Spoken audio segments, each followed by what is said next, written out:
There is that old saying, those who do not learn from history are doomed to repeat it. And that is what happened here today. Liverpool were dominant in the first half. Granted, Man United had their goal disallowed for offside in the first 4 or 5 minutes, but that was as good as it got for them in their first half. Because Liverpool were dominant. The stats showed something like 15 shots in total in the first half. Liverpool had most of the possession, and the flow of the match, Liverpool created so many good chances, so many good attacking situations.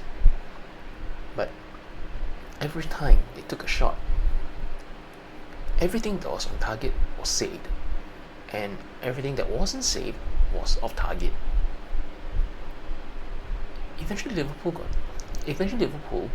got that breakthrough first goal midway through the first half.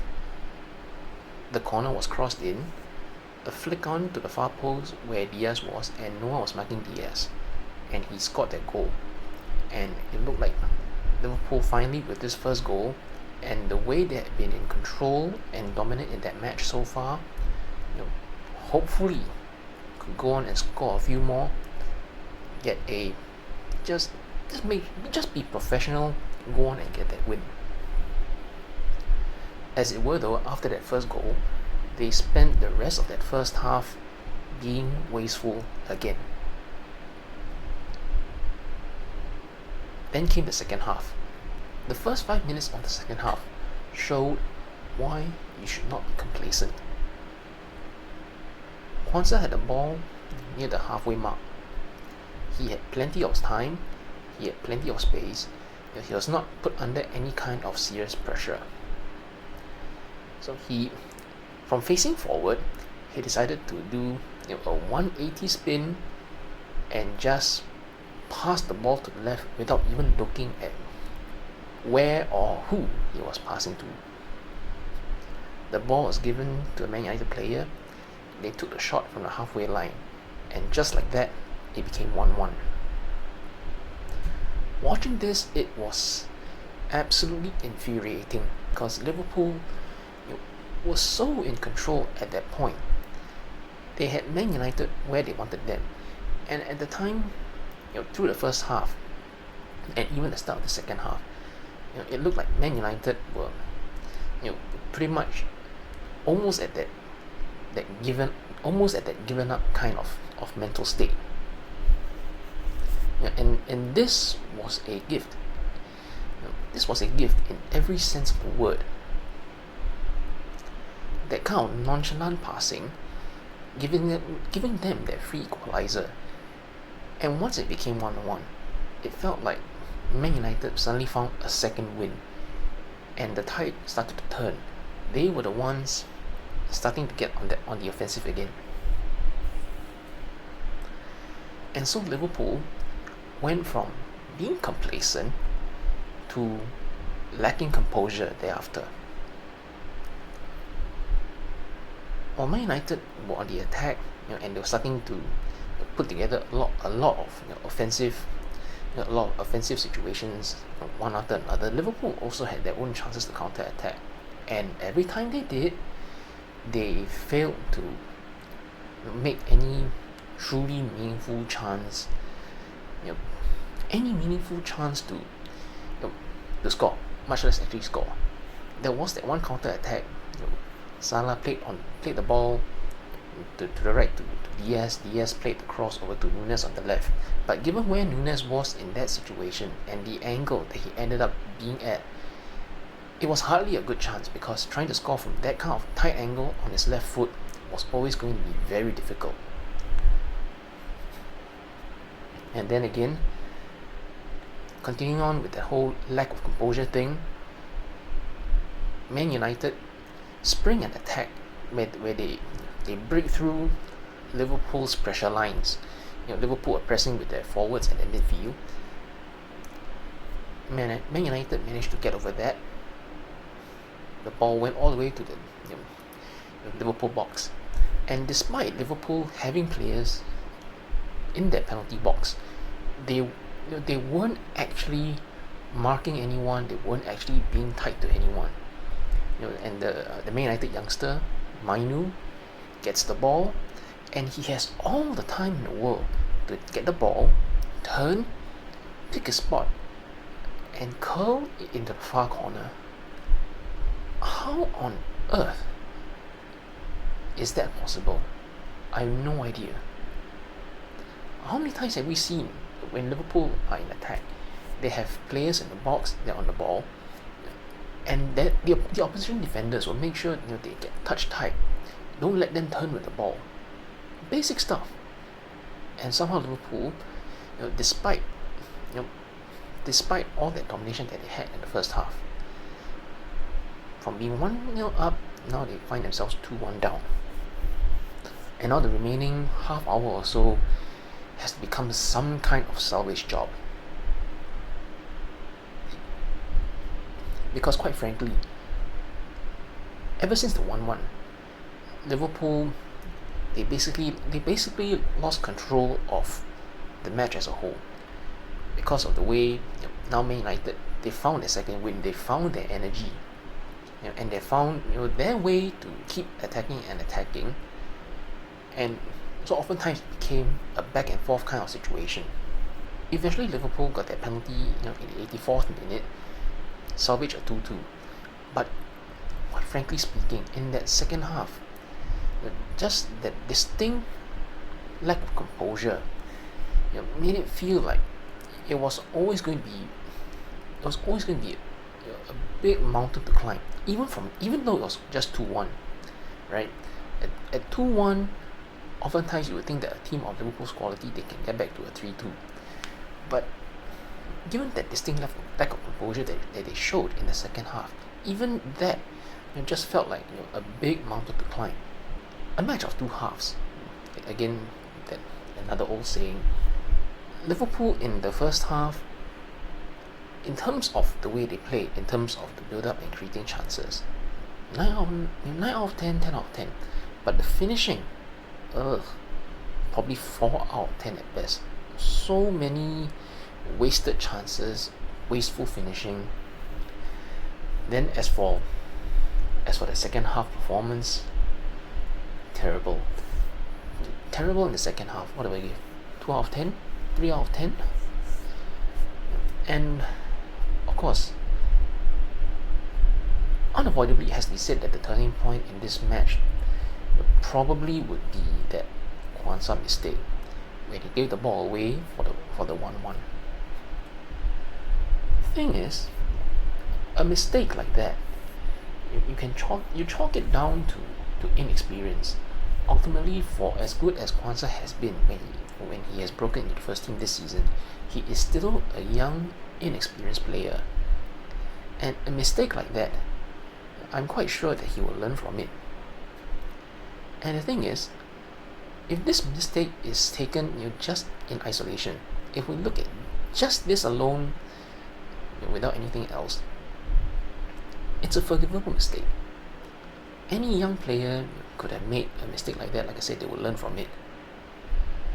I think it's probably the context and other factors that puts this situation under a microscope more than it otherwise would have been. The fact that there is a title race and Liverpool's position in it is at stake.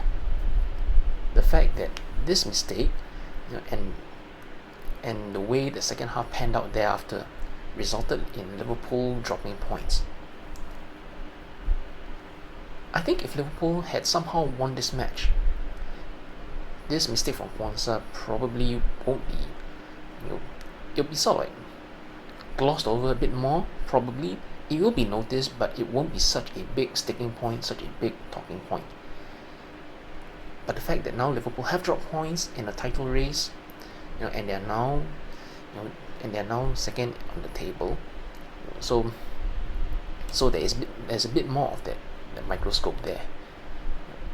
So for me personally, I had conflicting emotions and thoughts, as I was thinking about this. I don't want to be I don't want to be critical of Kwanzaa too much, and I won't be. Again, like I said, he is still a young player, and mistakes like these, any young player could have made them, and I believe that he will learn from this.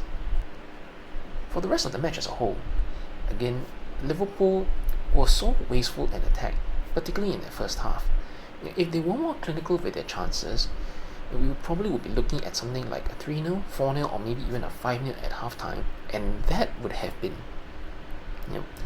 the match done and dusted, and it's a big and it would have been a big confidence boosting win, given the situation of the weekend, and who this match is against, etc., etc. Okay, but well, as it is, all that is just an academic discussion now. Ultimately, the result here is a 2-2, and Liverpool have dropped points. As far as the title race goes now, also what this means is now Arsenal are back at the top of the table. They have 71 points, Liverpool also on 71, but Arsenal have their superior goal difference by about 9 goals, 10 goals thereabouts, and you've got Man City on 70 points.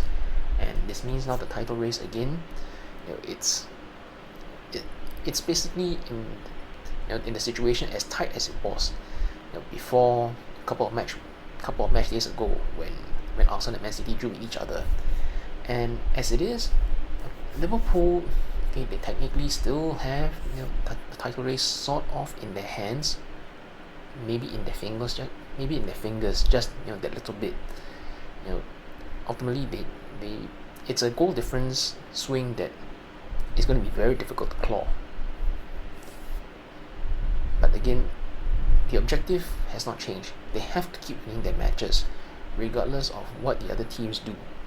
But okay, so now Arsenal have the advantage, and equally, I think it's more likely if Arsenal win all their matches and combined with their superior goal difference, they will win the league. As I was watching this, right, I felt that it was so tense on the knife edge, and even just watching this, I could feel that the heat in my neck. I could feel like my blood rushing, because even when Liverpool were in the lead, that 1-0, it felt tense on a knife edge, because you just never know when things might suddenly change, in a split second, just like that. And of course, so it proved in the start of the second half, and it was so upsetting, really upsetting, just seeing it unfold, and the nature of it, the way the team basically threw away a dominant position in a dominant situation.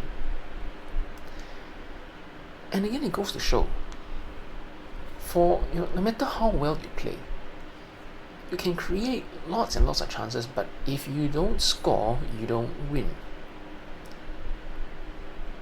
And all the opponent needs to do is pounce on one critical mistake, take advantage of it, capitalize on it, and score from it, and just like that, all that hard work, all your good work is undone. Split second, just like that.